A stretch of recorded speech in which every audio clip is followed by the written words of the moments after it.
మా కాళ్ళ తరపు నుంచి అందరికీ హ్యాపీ తొలి ఏకాదశి.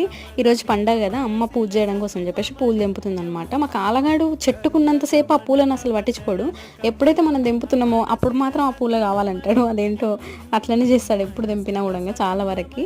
ఒకవేళ పడుకుంటే రాడు కానీ మోస్ట్లీ అయితే వస్తాడు. అమ్మ అక్కడ పూలు పెడుతుందనమాట తులసి చెట్టుకి.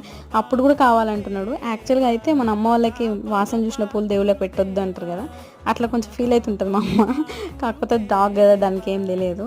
అయినా కూడా అట్లనే పూలు కావాలని కూర్చొని చూస్తుంది అనమాట. వాడు అట్లనే చేస్తాడని చెప్పేసి అమ్మ లోపలికి అయితే వెళ్తుంది. అమ్మతో పాటు వాడు కూడా లోపలికి వెళ్తున్నాడు. ఎందుకంటే వాడు ఎక్కువ బయట ఉండడు, మనుషులతోనే ఉంటాడు, ఒంటరిగా అస్సలు ఉండడు ఎక్కువగా. నైట్ కూడా వాడికి అలాగే అలవాటు, 1 year నుంచి కూడా అంతే. లోపలికి వెళ్ళిన తర్వాత అమ్మ అయితే పూజ చేసిన తర్వాత వాడు అక్కడనే కూర్చున్నాడు. ఈరోజు ఎందుకో కొంచెం వెరైటీగా ప్రవర్తించిండు మా కాలగాడు. దేవుడి దిక్కు అలాగే ఒక 1 minute అట్లా దేవుడి రూమ్లోకే చూసిండు అనమాట. తర్వాత పాలు కూడా, నైవేద్యం పాలు కూడా కావాలన్నట్టుగా చూసిండు. Please like the video for కళ.